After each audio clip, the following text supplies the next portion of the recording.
I'm about to take you on a tech tour of one of the most influential churches in the Tulsa area. Actually, without Church on the Move, Collaborate Worship wouldn't be what it is today.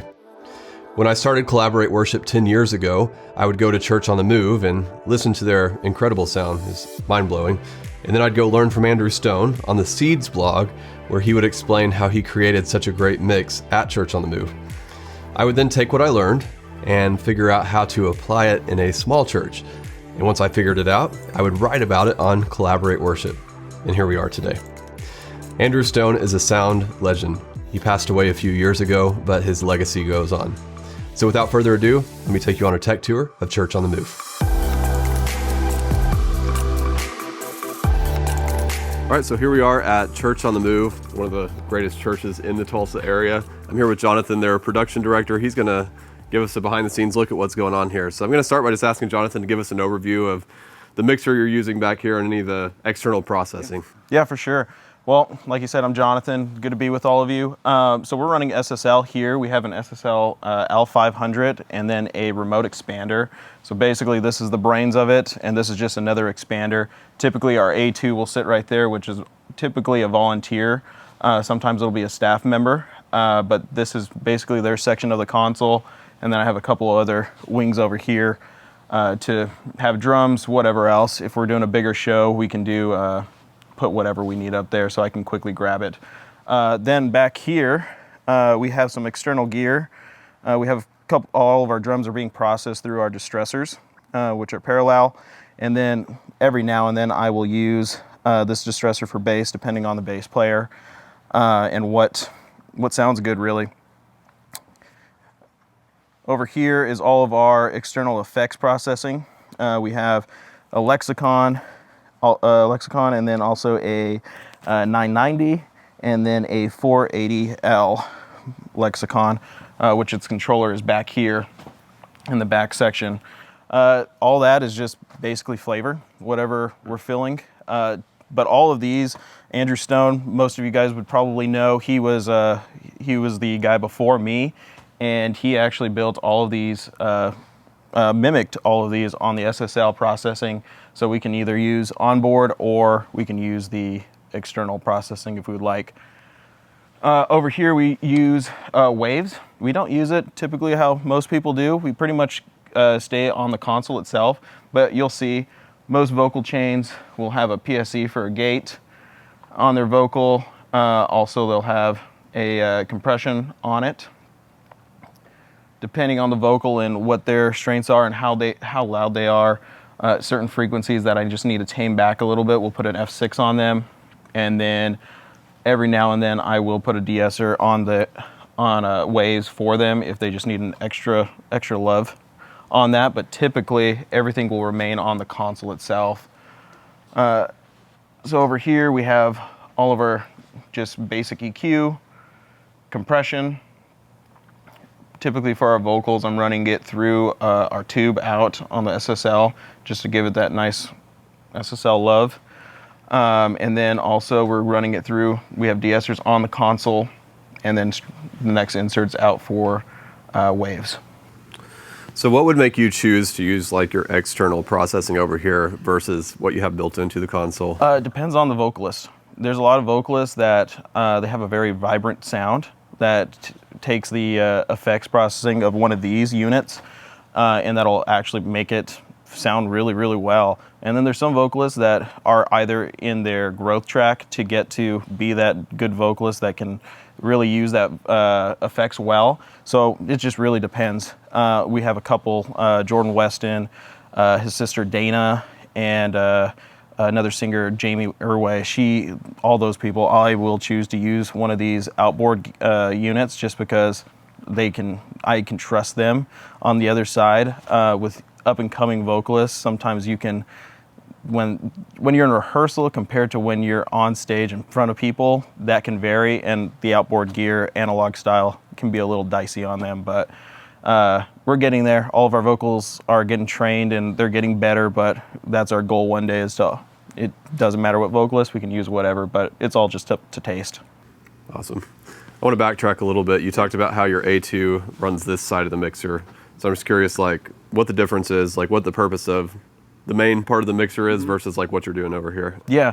So over here, so our A2, what they're doing is they are checking all the mics. They are for VIPs. They're checking all of that stuff. They are running all of our local for CG, local music, any external sound effects or whatever we'd be doing in a service. They're running all of that stuff on this tile. These two tiles over here, like I said, those are just expanders for me to grab quick faders whenever I need to, or just have the full length of the console. But typically, that's the only section that this A2 is doing. They're also on comm because I'm not allowed to be on comm the whole time while I'm mixing. So they'll just let me know, hey, so-and-so's called you. I have a handset over here that I'm able to pick up. They're also monitoring battery levels over here on the left side. On this computer, they're monitoring battery levels or seeing if anything is a little disrupted in RF, or if I'm noticing something, they can help me out. So basically, they're just an extension of me with an extra set of hands that can help me in any way. That's awesome. Well, let's move down here. We talked about this a little bit before we hit record on the camera, but I'm going to ask you the same question. This is how you monitor your loudness and make sure the room sounds like you want it to, right? Correct. Yeah, so over here, this is our SPL, RTA, and this is showing just frequencies, as you can see right now, just with the room noise itself. You can see, well, there's some frequencies showing up, depending on air conditioning, all of that stuff in the room. But basically, what we're trying to achieve as mix engineers in this room is to achieve this brown arch here. That's basically the way the room sounds the best. Andrew Stone and his engineer actually created that so we could all learn as we were mixing to hit it, and I've just continued to use that as a tool for me as I mix and also as I train others in mixing. But also it just helps to make sure, like, oh, something sounds off.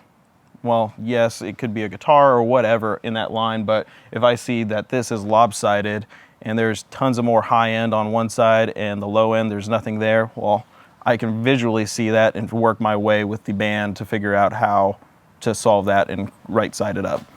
Awesome. So the mic that's picking this up, where is it? That is over here on the right in front of us. It's right next to one of our back audience mics. Gotcha. And that's just an Earthworks mic with a flat EQ on it. Awesome. Anything else back here audio-wise you want to show us? Audio-wise, I mean, other than that, we have over here is our LV1. This is what's being processed for all of our record feeds going out to our lobby and also our stream. So at Church on the Move, at all of our locations, the mix engineer is the guy doing monitors, front of house, and at this location, also doing the broadcast mix. This is something that Andrew Snowden also, he set in place, and then we've just enhanced it as we've moved on through time, is just, well, how do we make this sound better as we might change a little bit in our style of sound inside the room. We've also just got a new PA, so we've been just enhancing it as time goes on. Over here on our right side is tracks. So this is for us to play back after rehearsal. So on Saturdays, typically before our first run through, all the musicians and myself and my A2 will be here. And what we'll do is go through each song by song, go through the whole mix. They'll hear what I just rehearsed today, tomorrow, and we'll go through it and do a deep dive in, well, hey, what are the things that I could change in that mix, or what are things that they hear? Maybe the bass was too deep that in one song, or it was on the wrong preset. Guitars need to thin out, or they need to be more vibrant. All of those things are handled in that one session with us, so we get an accurate reading of what everyone's doing. Everyone has fresh ears after a long rehearsal on a Thursday night. Last night we were here till 10:30, and we started at 6, so everyone's just done. I left last night and I was done, and I was just like, I need to go home, get some sleep, come back. So this allows the band to have a full day off, and then they'll come back in tomorrow and we'll do a deep dive through all of that. Awesome. So you guys are just using Logic Pro to record your tracks? Yep. We've tried multiple ones, and Logic's been the best one that we've landed on for us. Awesome. Yeah. So you have 2 monitors right here. Correct. So is the full sound coming through those all the time, or do you turn them off and on? Or no, these are my near fields. So most mix engineers will have a pair of headphones, as always. These are for the A2 to check any of our VIP microphones or anything else that might be running through that I would ask for them to check. But these are for me just to get just a more enhanced level of volume from, well, the guitar, I'm trying to figure out what guitar is actually doing that part. I can solo it up and hear it. These are L acoustics, so similar to our PA. So they give me a pretty identical reading of what's being played through the PA, just at a very close proximity. So you're just using those pretty much like headphones when you need to solo something. Gotcha. Yep, that's it. Awesome. So I'd like you to just walk us through your vocal chain. Like, how are you processing vocals? Like, do you have a preset that you kind of load in when a new vocal comes in, then you fine tune it from there? What's your strategy? Yeah, that's great. Let me pull up one. Yeah. All right. So typically, all of our vocals will change in and out. There might be one or two vocals on a weekend that will be the fixture or the worship pastor at each location. But the way we run it is we'll save a preset each week. I might make a small adjustment to one with EQ, compression, whatever it may be. But we'll save a preset and we'll load it back. So all of our microphones are Sennheiser with multiple capsules that we use for, so like Jordan, he's on an Earthworks capsule right now. And he's typically the worship pastor, but last week we had a bunch of new worship pastors up there, or worship leaders, and we swapped his mic out. We easily just loaded in with our presets, and he's back to being right, like he never left. So what that does is it loads all of his EQ, compression, all of the stems that I might be sending him to, which is effects, anything, what else? Vocal drive, which I'll talk about our vocal drive in a second. Anything that's being sent to multiple ears, his inserts will also be uploaded, and that's waves. But yeah, it basically just re-inputs everything. Awesome. So you have EQ and compression going on here. EQ, compression, and de-esser for all vocals on the console. You mentioned this a little bit earlier, but in waves, what specifically do you have going on for a vocal? So Jordan's a little bit more elaborate. So on the PSE, we have, this is for a gate, so it'll help me with as much noise as coming from the stage just to keep the noise floor down and as loud as we get them. So this will help just keeping that down, keeping the noise out. Then we also have this compression for CLA just to give them a little bit more boost, but also helping me just tame back any loud shouts, any of that stuff. So it's barely doing any compression on that or peak reducing. And then on our F6, this is just notching out just as we all know, the vocal, the rough areas are probably their most vibrant areas in their vocal. So I don't want to lose all of his 1K and he might be shouting it at the top of his lungs, but that is his vocal noise. That's the sound that makes him good. So what I do here is I'll just find that specific area, like right here it's at 1K, and I just drop that down on the range and the threshold and just level it out a little bit to ease it back so it's not just piercing me and the rest of the room with that frequency. De-esser, sometimes depending on vocals, they get tired. I mean, I get tired, so I understand, but I'll put a little bit of more of a de-esser if he's needed, but mostly any other vocal is pretty dry. So this is another vocal that I put on, same chain, but the only thing that I'm putting is just a little bit of a frequency drop on the compression just to help. And as you can tell, this weekend she didn't even need it, so it's out. And anyone else is basically a gate, compression, and that's about it. So we pretty much try to stay everything on the console. We just recently September, time flies around here. We just recently switched out to a K2 Cara 2 rig inside the auditorium, which is by L Acoustics, which has really, really helped just the clarity of the room. I started as an intern in 2011, and we had the JBL Vertec 4888. If it's wrong, sorry. But I remember just the way the room sounded, the vibrance that it held. Any of you that went to Seeds, you guys probably remember just the sound of it. And over the years, that PA was roughly here for around 10, 13 years.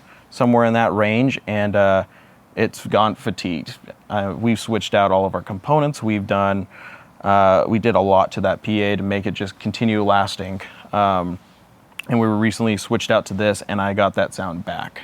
I remember Andrew's, just his mix on how it sounded, and it was close to that sound where it was like great. So Al Acoustic's been a really great thing, which has also helped us tame back all the frequency dips we were making.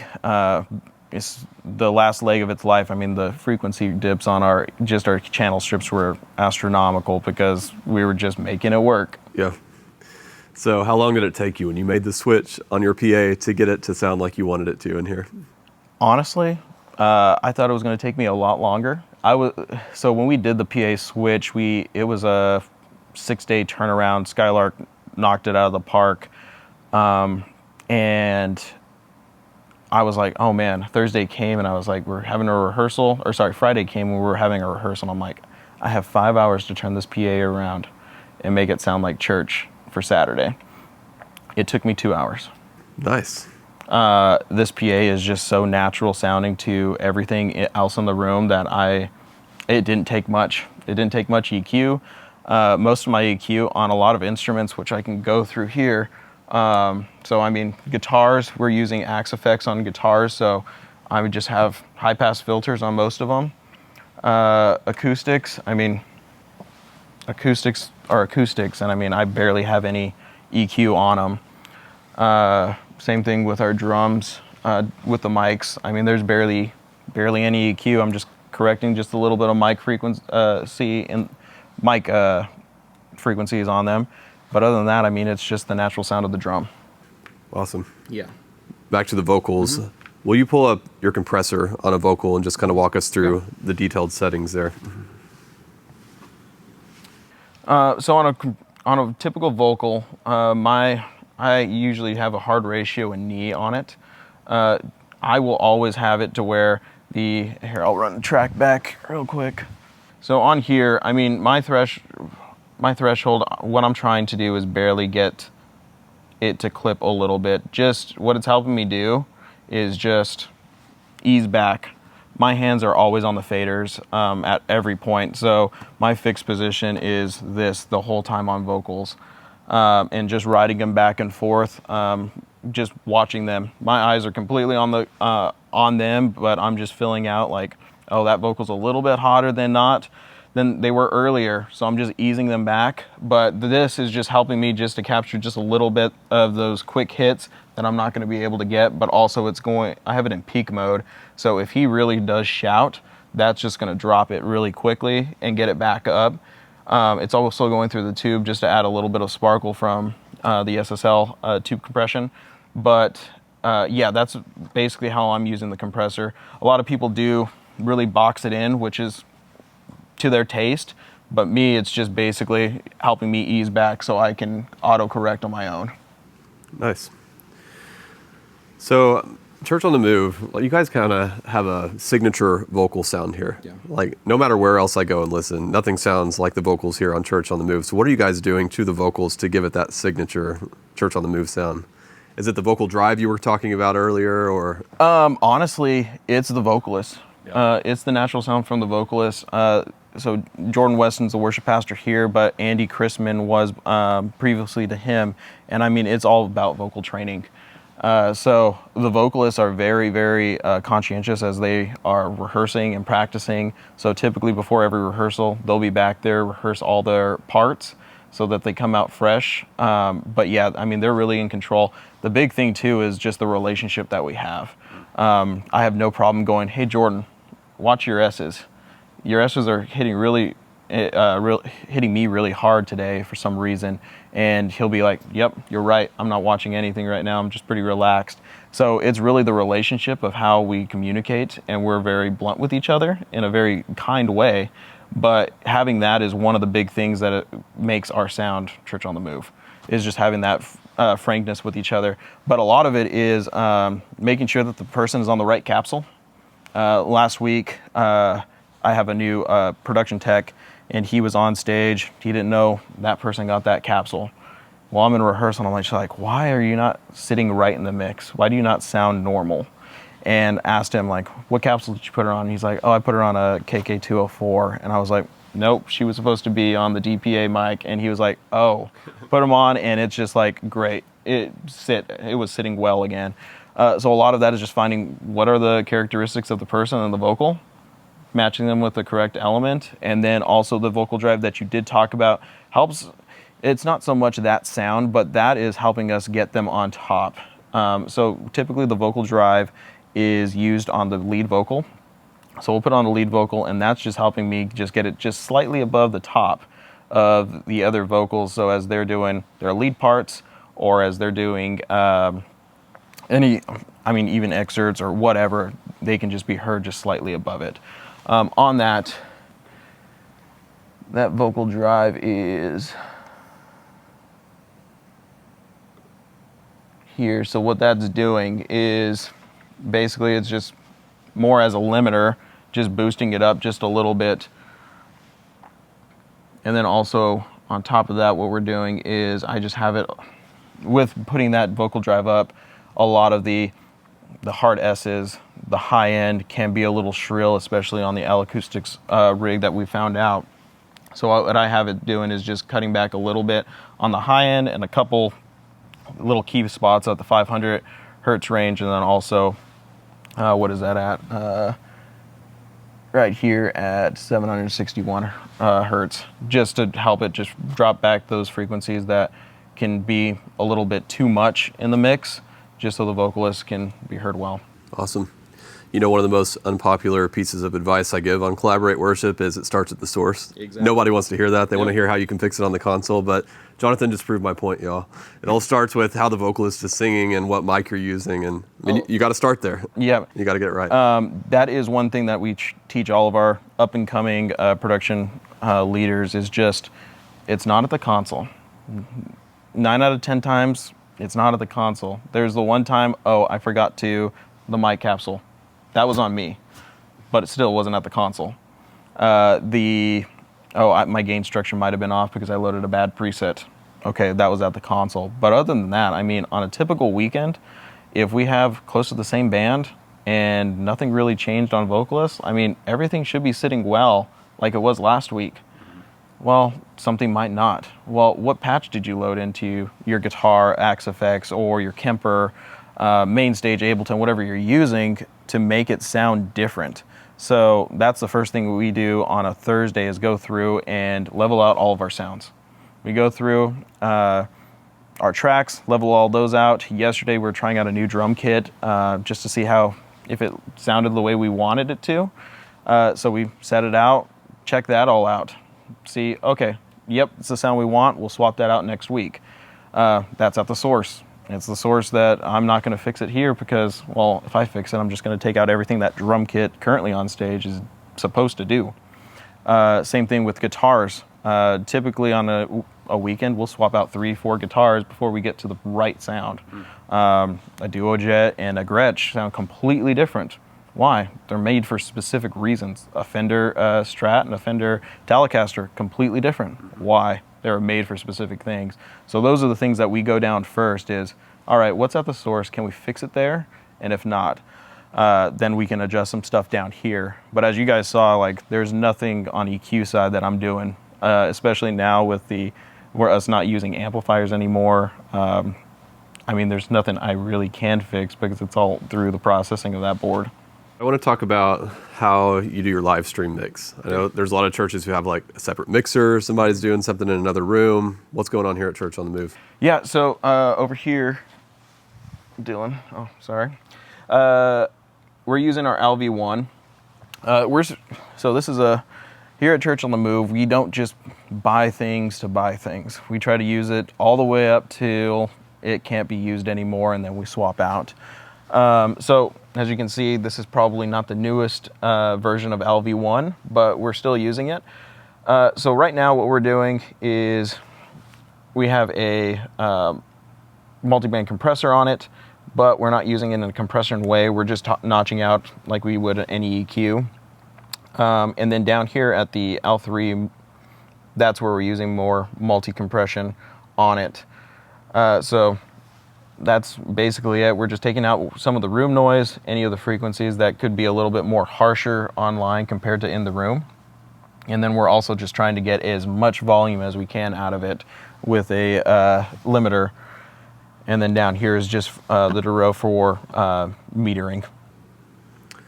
So you're taking your main mix, or do you have a modified mix that you're sending to your live? Straight from the left to right, coming from the left right, and then straight into the mix. And then that's just all the stuff that I just walked through is just making it tameable for online. So I assume you have some ambient mics going on. So you're taking your left-right mix and adding those to it? Correct. So that will all get summed up in the LV1. But yes, over above the audience, I don't know if you guys can see those, but there's 2 mics hanging down off of the catwalk. Those are for ambient mics, and then also we have our back ambient mics in the back of the room just to capture the audience of it. So you just have 4 ambient mics? Correct. How would you say those are mixed level-wise together? Like, are they all about the same? They're about the same. We've tweaked them a little bit as just time has gone on, and we're stylistically trying to figure out like what we want to hear online. So we just like to hear a lot of the, just of course, the reactions of everything. So that's what we're mixing it in, and also just trying to get what you hear in the room online. So we have a mixture of just, we're not switching presets, none of it. It's all just locked, and we're just sending out. But yeah, we've just dialed it in over time, and this was through the course of Andrew and then now me, of just how we've adjusted it to make it sound like we want on church. Yeah. So on the panning, do you have it like hard left, hard right, or are they somewhere in between? It's hard left, hard right. Yeah. This is the second megachurch I've gone to that uses the same live stream mix strategy that I use at my small church. There's no extra mixer, no DAW, no extra volunteers, just a simple strategy that creates a great live stream mix from your room mix. I have a simple course that will walk you through how to implement this strategy at your church. Get access to it for free by using the link in the description. I call the course Livestream Mix Made Simple. It really is the easiest way to create a great live stream mix. You might want to press pause and go get access to the course right now before you forget. The link is in the description. Now, back to the tour. So how do you mix your monitors here, like your in-ear monitors? Walk us through that process. Yeah. So we run everything from front of house. So over here on the SSL, there's multiple ways of how we can adjust mixes. So if I wanted to ride in one of the band, we could just hit the ride and adjust it in any one of the auxes. But the easiest way for me, and typically what I go to, is this query page, where I'm able to select it, and then it reverses the page into what's being sent to on the monitor. So right now we're on Electric 2. So typically what we do, there's no personal monitoring down on stage. It's just a conversation. So we'll go through at least 1 or 2 passes before we actually start taking monitor mix changes, just to make sure, well, one, my gain structure is good, everyone's playing the right parts, and everyone's kind of settled in, getting their in-ears in. And then we'll go through, and one of our MDs on stage will go through and just hit keys 1, keys 2, all the way through the band and vocalists, just to adjust whatever they're feeling. Some of our up-and-coming leaders are still trying to figure out like what are the things that they want to hear. So my job is helping them understand what they should hear, and then all the other things that they would want to hear, we just start adding in over time. So, I mean, vocalists, what we typically generic mix is a key reference, which is typically keys 1, some drums just to give them some rhythm, click, of course, guide, and then our 2 talkbacks, and then acoustics, and then we start adding in all the extra stuff that just helps fill it in and not feel like a tin box. Yeah. So does everybody have their own stereo mix going on? No. So there's only, I believe, let me make sure, there's only 4 people that have a stereo mix. Everyone else is mono. So drums, keys 1, keys 2, and actually that's incorrect. All the vocals have gone to being mono as well. So it's only 3. Is that out of preference or just limitations? Both. Okay. Both limitations and preference. A lot of the vocalists didn't like the stereo mix. They liked hearing just the straight mono mix, so that's what we did. Of course, drums and the Keys 1, Keys 2 rigs, there's a lot of information, and those are the MDs. So they're also helping create the service, the worship service. So those guys, we've put them in stereo mode so they can have that. And most of those guys also will have molds. So, yeah. Yeah. All right, so I want you to walk us through how you have your drums mic'd, what's going on here. I see you're using some triggers, what you're using those for. Yeah. So forgive me, I'm not a big gearhead, so I will have to look up model numbers as we're going through it. But on our kick, we have a single kick mic on it, and it's one of the Earthworks mics. We have some DPAs on our toms. We have the snare mic that is it's a Telefunken, and I don't know what to tell you the name is, because I am not a gearhead, like I said. But yeah, what we're doing with the triggers itself, those are used for our gates, just to help get as much dampness from the noise of cymbals and everything else happening on the stage. So what we're doing is it's just ran as an external point so that it hits the console, and then from there it's triggering the gate.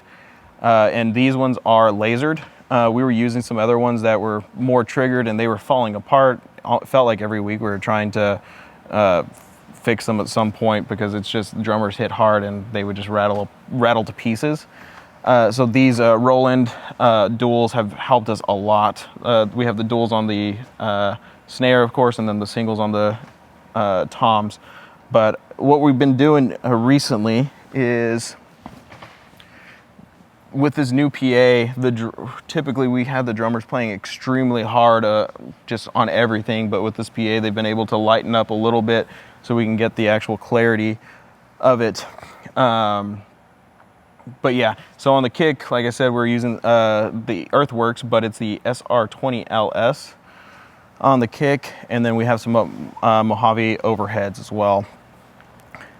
I see you're partially caged here. Is this just to keep it out of your vocal mics over here, or? It's more so to keep it from the bleed of the audience on the left side. Okay. If you're here and drummers just hitting the cymbals, these cymbals are pretty bright. That left side of the stage is just getting beat to shreds with just all of that extra noise. So we're just trying to do as much as we can to diminish that on that side and also the front, which helps with my vocal mics up front. So if your drums were center stage, would you have anything at all around them? We wouldn't have it. Okay. But with this current set and it being off to the side, and also we kind of like them off to the side a little bit more. Yeah. So that's a great solution, one I've never thought of, because we have our drums in center for that reason, so you don't have weird bleed issues going on in the room. But yeah, you can cage it a little bit. Yeah, just partially do it.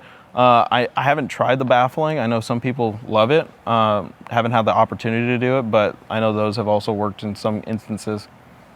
All right, so not everybody will appreciate what we're going to go through back here, but I want you to just kind of walk us through everything that's going on backstage. Yeah, so back here is all of our SSL stage boxes. We have 4 of them. So, I mean, at a given time for Christmas or Easter, we have filled up this whole bay.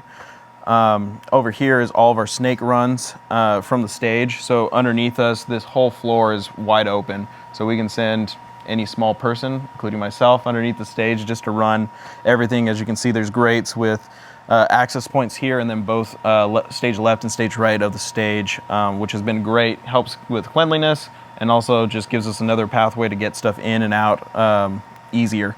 So that's all of here. Of course, our fan outs going over. We have a couple of molts, returns, just for ease of our click. If we're needing to move it into different places, it helps us just to patch that in and run into those multiple outlets. Here, we're running Sennheiser microphones. So these are all of our transmitting microphones, all of our transmitting microphones and all of our in-ears.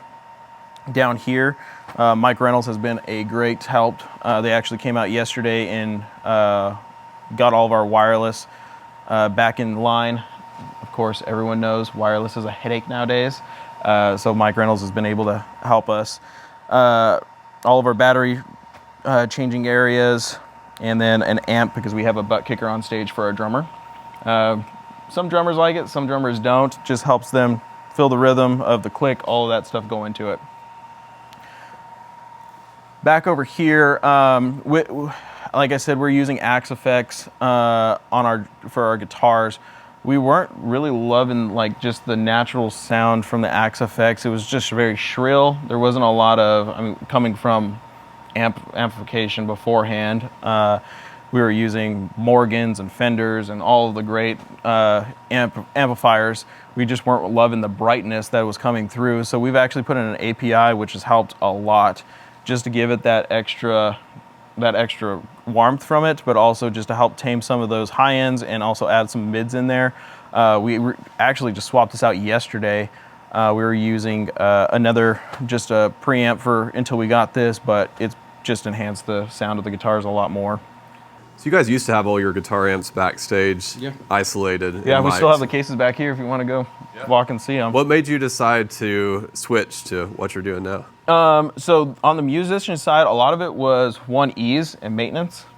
Tube amps, you're having to deal with making sure that they're off, making sure that they're changed, all of those things. And then once you start implementing, because at one time all of our musicians were on staff more so.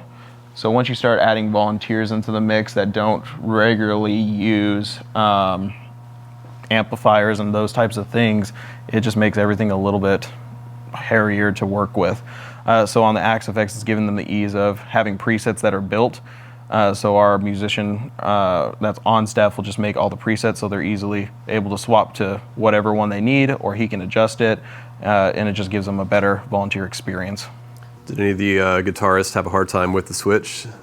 No, actually I loved it. Okay. And I mean, all of the guys are analog fanatics. I mean, they just love everything, the sound of how to make the amplifier work, going through all of those things. And it was an actual easy swap for them. Before the Axe effects, we were on Kempers, which Kempers weren't as bright as the Axe effects. Axe effects has a lot more resources to use on pedals. Of course, I'm not a guitarist, so I don't go in through all that stuff, but I've just heard from the musicians that they've loved it. Awesome.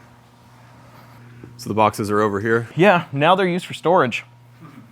Yeah, we had these boxes built for amplification. The very back box is still used because we have a live Leslie on stage, so it has that mic pickup and everything back there. But other than that, that one, as you can tell, is used for storage or in case the off chance we have an actual guitar amp come in. Don't know if that'll ever be a thing, but we just keep that just in case. But yeah, the only thing that's being used is the Leslie now. Awesome. Back here, this is all of the musicians' microphones, in-ear packs, acoustic packs, all their in-ear monitors are back here too, their ears and stuff. We keep that all back here, marked, labeled with each microphone. So it's easy for them just to, all right, I'm Jordan, everything in here is mine, and I can walk away without having to figure out, where's my pack, is everything batteried? We have a volunteer A3. Typically those guys are being trained to be eventually an A2. But they're back here, they're usually younger in age or younger in experience, and their responsibility is making sure all the packs are rebatteried, do a full line check before each service, just to make sure everything works. It gives them the experience of that. But yeah, everything is marked and labeled. So vocal 2, acoustic 2, vocal 2 pack, and then vocal 2 mic. So as long as everything reads out the same, they're all good to go, and onward. Gives the musicians less to worry about on a quick Sunday of they just got done praying and now they got to get on stage and they're already in the mode of just getting in the moment. Just gives them the ease of that. Awesome. Then over here you have some stuff behind a cage. Is this just your storage area? Yeah, so this is our storage area. As we all know, typical production stuff that goes first is tools and mic cable. So we put this cage in place as not to keep everyone out, but just to make sure we were keeping everything contained in an area. So as you can see, we have all of our mics, mic cables, power cables, anything that you would ever need, basically all on the wall. We have some storage stuff on the other side or repair items. The guys are actually morphing this into a better working space. They've been working on that the last couple of weeks. And then over here, we keep this, this is one reason we would keep this secure, is all the headsets that we've fitted for like Pastor George and a couple of our other pastors, and Whitney George, all of those guys, just to keep those headsets out of reach from just someone that's grabbing a mic so they don't have to just go, hey, I'm grabbing this mic. All these stuff is for the A3 to grab, so they know which mic's getting lined up, which pack's getting lined up, and they put it on a table for them so that it's easy. It's marked out with their name on it, and they just grab it. What we're using, we've been switching over. So we were on the DPA 4066s and I forget the cardioid pattern, but we've been switching over to the new DPA stuff, which is a little bit more of an easier ear fit on the ears. And we've been loving it. The pastor's been loving it. Very light on your head. Some of the old style microphones you've felt a headset on. These newer ones, you can barely even feel it. Is it cardioid on most of those? Omni. Omni? Yep. We only have a couple of cardioid that we use for specific people. All right, so here we are in the amp room.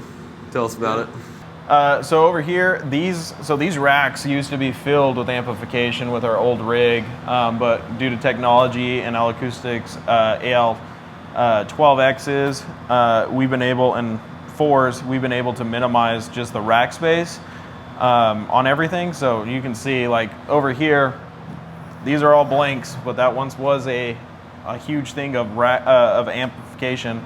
But yeah, we've been able to minimize, and it's been a great thing. Biggest thing that we do around here is, and this is for all of our rooms and spaces, is just maintenance, making sure that the filters are cleaned monthly, making sure our these rooms that are air conditioned, making sure that they're consistently running. As you can see here, this one's 64 degrees. Our video room's consistently at 64, 65 degrees. It just helps to maintain the lifespan of everything, especially when they're running at hot temperatures when we're pushing stuff. But all this stuff has been very, very friendly with everything that we've done. So this is our video room. We just remodeled this in 2020 in July. Most of the equipment in here was roughly 15, 20 years old in some regards. So a lot of it was dying during COVID, and we were, like every church was doing 300 plus videos in that period alone. So we ran that gear hard. So I think it was at the point of July, August, we started switching this room around to what it is now. We've gone with Acuity from Ross and also Ultrix to help with just what we do around here. This back bench is our CG row where our volunteers, our video supervisor, and our lyrics op will sit. And then up here at the front is where our switcher and director and engineer are. So talk about this rig above us, because you guys have had this going on for a little while. And it's probably one of my favorite overhead rigs in a church. Yeah. So like what kind of lights are you running up there, if you know, like model names, or and then what was your thought process behind it? Yeah, so I did not design this at all. Brian Landry with DC Pro, he was the actual designer along with Daniel Cannell on this rig. Brian previously worked for the church, now he works for DC Pro, so he's big friend, programs most of the time our weekend sets, but this was his conception idea along with Whit, our lead pastor. He has a huge emphasis on how the rig looks. So we agreed on this, and we haven't switched it in about a year and a half now. The big thing is Whit likes it. It feels like a good, a year and a half. We were switching out rigs at one point once a month. And then we switched to about the typical Easter, Christmas. But for us not to change it, he's just fell in love with it, and he's just kept that spirit going. And he's just like, it's church. It feels like church, and it's the way that the DC Pro team has been designing it. It just makes it feel like it's a new set every weekend, and it just feels great. So the lights that we have up above are the Era 800s, and all this gear is rented through DC Pro LVA here in Tulsa, Oklahoma. So we also have some X bars on the ground. Back here we have I forget the pixel name, but those are by Chauvet pixels, and that's what's making that rectangular. All this is being ran for the pixel mapping is being ran through Matrix 3. And we have some Deweys. These are a Church on the Move fixture. We've had them for years, and I don't think they've not been in a set. The Deweys are these bright, homey looking lights, and it just adds a warmth to the stage. And I kid you not, we've designed stuff in sets before without them, and they always make an appearance on stage. They're just a home fixture. This is something new that we tried out this past set. We added this in December. Was this lighting strip? Our friends at Central Live in Vegas had this on their live recording, and it was, don't know the name, but if Brian's watching this, he can answer this question. This lighting strip is pretty cool. It's easy to use. You just cut it, put it in its place, and I mean, basically the power just gets tied into the side with some pin prongs, and that's how you run your power and your DMX and everything. I mean, it's pretty simple. I mean, even me as an audio guy and production guy could figure it out eventually. But it's added a great emphasis just to the stage and just to our this barge, as we call it, and we've really loved it. A couple other fixtures that we have are some dark lights. I know a lot of people message us about these dark lights. These are just scenic lights. You can see we have some on the ground, and we also have some right here. This is just to help illuminate the drum kit, and we have some on our keys kit. But also these dark lights, well, they're not on right now, but they help to illuminate the person sitting here so we can get better camera shots. As you can tell in this video, our lighting rig is pretty dim. We don't have a lot of just floodlight on the stage. Just Church on the Move style, what we've done over the years is just continue to have very specific locations for light to hit. So as you go through all of our stuff, you'll see even our frontline singers, if they're not specifically leading a song, their light will be out, and then as a BGV chorus comes in, then you'll see the light illuminate for all of them to sing. It just adds to the theatrical feel of everything. So let's talk about the LED wall. What do you know about it, details? And yeah, so this center LED wall, we're using a Row BP 3.9 pixel on it. It's a rented wall from one of my good friends. We've had this center wall since December now. We've had it in a couple of different fashions with this rig. We've had it more of a banner look, and then we've also had it as this larger wall. What we're doing is just adding textured layers, one to help with the message look, just so it doesn't look like a black hole, but also during the worship, we have lyrics on it as a banner, just so the people in the center of the room can see lyrics. And also during the message, this screen that you see now will have a pip on top of it so that you can have a live camera shot. So people in the center of the room, so you'll have 3 IMAG images going across. all right, so earlier off camera, we were kind of talking about just kind of y'all's philosophy of when you should spend money to upgrade things, making things last, all that good stuff. So can you kind of share that again on camera this time? Yeah, so a lot of people think big church, tons of money. No, we have budgets just like every church. Our budget might be bigger just because of the facility that we have, but it's still a rather tight budget. So our philosophy is using money wisely, being good stewards of it.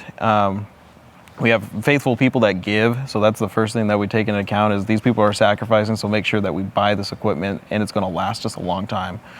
So our emphasis is doing, my team's emphasis is doing a 10-year plan. So like what we were talking about with our PA earlier is that PA was purchased on a 10-year plan knowing, hey, this is going to last us 10 years. It might last us a little bit more, but that's great. At least I know 10 years is when I have to start planning for the next thing. So that's what we do with all of our major purchases. Our LED walls, we just purchased some. That'll be coming in at some point when the boat gets here. But that's also a 10-year plan that we put into place. Any of our smaller locations that have smaller gear, but same amount of it, we also plan 10 years out. A lot of our stuff here at Church on the Move that you see on this lighting rig is rented, as I said, through DC Pro. One fixture that's not is all of our front light, and that is also purchased on a 10-year life expectancy of it. So the lighting rig before on our front light, I mean, we had TW1s, and I mean, for people that are watching those were the big thing back in the day. I mean, those are 15 plus years old. And I mean, we made those run till we switched this front light out in 2020. It limped along, but we made it work. We just moved to LED fixtures on the front light, and all those had Lecos. You pan up at the top, you'll see all of the old Lecos still hanging up there. Some of our older rooms still use those, but we'll be moving those off into their next season of life pretty soon. But our real big thing is, if we can make it last, let's make it last. As I said, I'm not a gearhead on this stuff. If it works and it continues to work, let's just continue to use it until we can do it. There's other parts of the ministry that use money as well, just like us. It all comes from the same pocket, and we would rather have that be used in helping someone else in need, a benevolence, or making the church expand a little bit further by saving money in certain areas just because, well, it's cool. We're not going to buy it. Are your new LED walls that are coming in, are those replacing those? Yes. Cool. Getting a higher pixel pitch? Yep. 2.9, I think? No, we went 2.1. So when you get those new LED screens, they'll probably be close to like full HD then, right? At that size? Yeah. Yeah. Yep. Because you're running 720 now. Yeah, correct. We're running 720. We've been doing this in steps. So our video room that we just remodeled in 2020, that was one step to getting us closer to 1080. These video walls that will be coming in will be our next step to get to 1080. And then the last phase is our cameras. Our cameras are still 720. They're 1080i compatible, but we don't want to make that leap. That causes some more issues down the line. So we're just going to wait until we hit that, which should be in the next 2 years. Cool. Yeah, let's talk about cameras real quick. So what does your camera setup look like when you're recording on Sunday? How many cameras were you running? What kind of cameras? Just kind of the basics of all that. So our cameras, we have 2 onstage cameras that are roaming. They have fiber tails on them. We're not wireless in that regard yet. We have a wider shot on a dolly in the back of our room, and then we have 2 centerline cameras that have large lenses on them to capture frontline message look, and then a wide shot up top just for a bailout. And then we have a couple. We've removed one, but we have one stagnant look on the drums. It's a Marshall camera. We're phasing those out slowly, but it's just a quick bailout if we're trying to get the drum shot and, well, there's not a handheld close by because they're grabbing another shot of something else.